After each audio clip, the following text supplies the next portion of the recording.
Hello, I'm Mr. McBrien. This is SCH3U, Balanced Equations and Ratios. The Ontario curriculum has as a learning goal that students will be able to explain the quantitative relationships expressed in a balanced chemical equation using appropriate units of measure, i.e. grams. Also, students will calculate the corresponding mass or quantity in moles or molecules for any given reactant or product in a balanced chemical equation. So our objectives today. We're going to learn how to use a balanced equation to calculate the amount of reagents needed or the amount of product that will be produced in a given reaction. And we'll establish how to use the question for a given equation to determine the stoichiometric term that we'll use. And that'll become clear soon what I mean by that.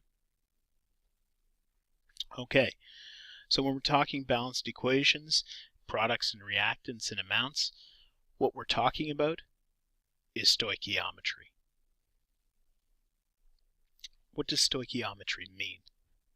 Well, it's useful to take a step backwards and talk about communication. Human beings measure and communicate amounts of compounds in terms, generally, of mass. This is inconsistent with the way that compounds communicate with each other. That is, how they react. They react with each other in terms of number of moles. And so what this means is that before we relate an amount of compounds to amount of another compound, we have to translate the amounts into moles. So let's illustrate this with an example. So the Haber process is extremely famous, one of the most important processes in chemistry.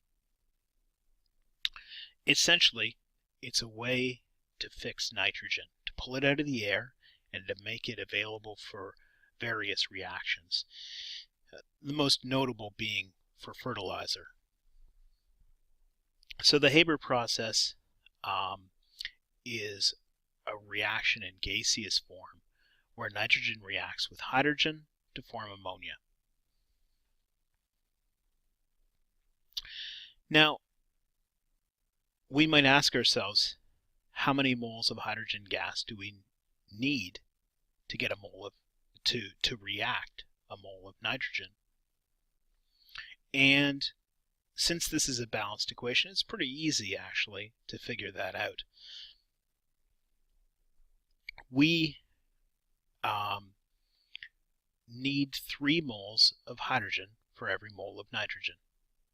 Straight out of our equation, we can pull it out of the terms in front of the given compounds.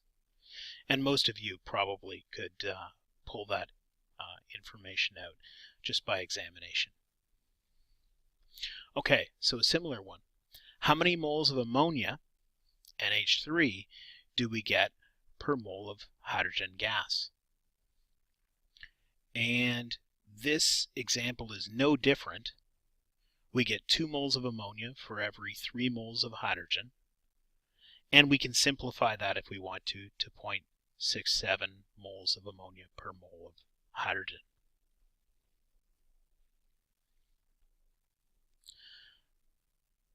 It's worthwhile having a look at another important reaction.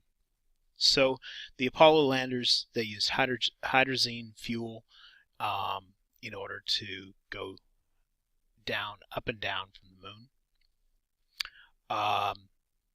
And the balanced equation is given here. So how many moles of hydrazine do we need per mole of dinitrogen tetroxide? Okay, pretty straightforward again. We can pull it straight out of the terms here and see that it's 2 moles of hydrazine per mole of nitrogen tetroxide. How many moles of nitrogen do we get for each mole of hydrazine? Well, we do the exact same thing. 3 moles of nitrogen for every 2 moles of hydrazine. And we can simplify that to put a 1 at the bottom by simply dividing by 2, and we get 1.5 moles of nitrogen for every mole of hydrazine. Pretty simple. Okay, but we're talking about moles there. And what we typically get and are asked to report is grams. But the good news is we're experts in converting to and from masses. So let's talk about the 3 kinds of calculations we might need to do. I have 4.26 grams of reactant A and 7 grams of reactant B. How much product will I get? Another question we might be asked. You need 8 grams of product. How much of each of reactants A and B do you need in order to get that 8 grams? And you have 6.34 grams of reactant A. How many grams of reactant B do you need in order to react all of that? So there are 3 different questions, but all of them are extremely similar. Okay, so it might be useful to have a little bit of a graphical visualization of how we can make this calculation. So for the first question, how much product will you get? Starting with the mass of reactants. We need to convert the mass of reactants to moles of reactants. We apply the stoichiometry term once we have the number of moles of reactants to find the number of moles of product. And then to report the number of grams of product, we need to convert back using our familiar equation to get mass of products. Very straightforward three-step process gives us our mass of products from our mass of reactants. Exact same kind of process from the idea of given a mass of product that you need, how many grams of reactants do you put in? So the first thing to do is take your mass of product and convert it to moles of product. Again, apply the stoichiometry term to find the number of moles of each reactant you need. And then from there, using that number of moles, we can, using the molar mass, convert that to mass of reactants. Okay, and the third question, how much reactant B do you need given a mass of reactant A? Again, calculate the number of moles of reactant A, apply the stoichiometry term to calculate the moles of reactant B, use the molar mass of reactant B to calculate the mass of reactant B that you need to measure out. Okay, so all those are extremely similar. Let's try it out on an example. So back to the Haber process. How many grams of hydrogen gas do we need if we have 1 gram of nitrogen to react? Well, again, we can pull out our stoichiometry term. We know that we need 3 moles of hydrogen for every 1 mole of nitrogen. Notice that the 1 is implied here in front of nitrogen, of course. So knowing that, we can take our 1 gram of nitrogen that we started with, use the molar mass of nitrogen, 28 grams per mole, to find the number of moles of nitrogen. Next, we calculate the number of moles of hydrogen by applying our stoichiometry term. We have 0.0357 moles of nitrogen times 3 moles of hydrogen per mole of nitrogen. And notice something interesting here. By writing the term the way we did, moles of nitrogen cancels. So the moles of nitrogen is on the top here and on the bottom here, meaning it cancels, and we're left with moles of hydrogen, which is exactly what we want. So our answer is 0.107 moles of hydrogen. Finally, we need to find the number of grams of hydrogen gas. That's what we were asked for. So we multiply the molar mass of hydrogen times the number of moles, gives us 0.216 grams of hydrogen for every 1 gram of nitrogen. Okay, let's try another example around the Haber process.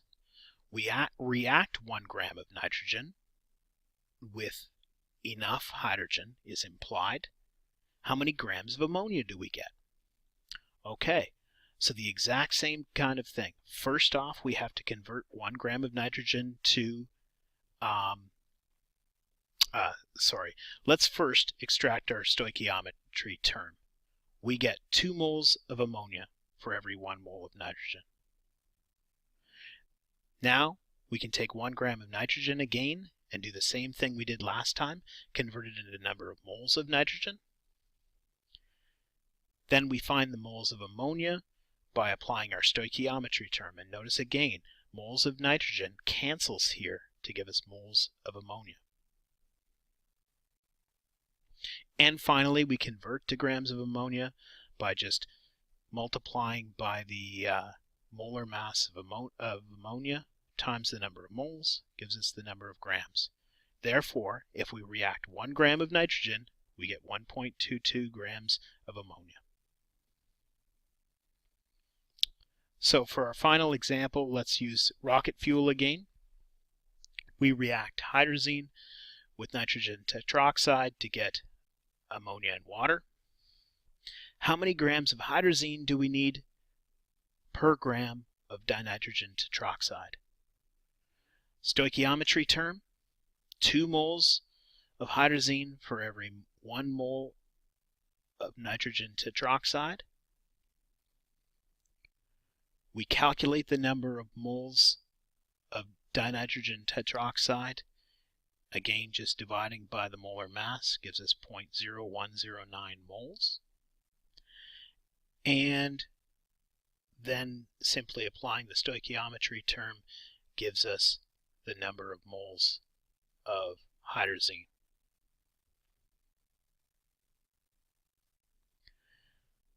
Then multiplying by the molar mass of hydrazine gives us the number of grams of hydrazine that we need, which was in fact the question. So we need 0.696 grams of hydrazine for every gram of dinitrogen tetroxide. So let's talk for a few seconds about effectively getting our stoichiometry term. It's really rather easy to get the stoichiometry term correct if you follow a couple of quick hints. Many students, when they first start doing reactions, invert the stoichiometry term or choose the wrong numbers from the equation, but it's really not very difficult to get it correct. So, a few tips. First off, always make sure your equation's balanced before you start work. Next, what you want to do is determine the components in the equation that are of interest. You want to determine the item that you know, that is the thing they gave you the mass of, and you want to determine the thing they're asking for, the component from the equation that they're asking for. Once you know that, then you can start to build your stoichiometry term. Write the term with the thing that you want to find on the top and the component that you're given on the bottom. And of course, remember to put the numbers in from the balanced equation. Now, when you do this and you retain the descriptor, for example, 3 moles of hydrazine, you can then cancel the units and make sure that you don't have the stoichiometry term upside down. If you leave the units out, then what you'll find is it's very easy to put the term upside down and wind up with the wrong amount of the material. So here's an example. We burn 3 grams of this compound. How much carbon dioxide will we get? So here's our balanced equation. So we've been given the hydrocarbon C12H24O2. We need carbon dioxide. So we put the thing that we need on the top, the carbon dioxide, and extract the 12 term and put it with the carbon dioxide term. So 12 moles of carbon dioxide for every 1 mole of C12H24O2. And if we build our stoichiometry term like this, when we put it into our expression, the terms will cancel and make sure that we don't have it upside down. So a few final tips. Remember, always make sure that the equation's balanced. If it's not, you need to balance it before you calculate your reactants and products. Remember that stoichiometry only applies in the molar domain. You can't relate masses to masses directly, only moles to moles. And you've got to resist the temptation to try applying your molar ratios, your stoichiometry term, to masses. Only bad things happen when you try to do that. And finally, one more note. Don't limit your significant figures with your stoichiometry coefficients. Those coefficients are essentially precise terms. They have unlimited significant figures. You need to only concentrate on your masses with regards to significant figures. Okay, so please work your way through the worksheet, and once you're finished that, you can come back and we'll talk about the homework. Welcome back. For your homework, please read through textbook section 7.1 and do the following questions. We'll return to those tomorrow. So today, we had our introduction to stoichiometry, comparing components from an equation quantitatively in the molar domain, extracting the stoichiometry term, and determining how much starting materials we need and how much product we'll produce. Thanks for listening.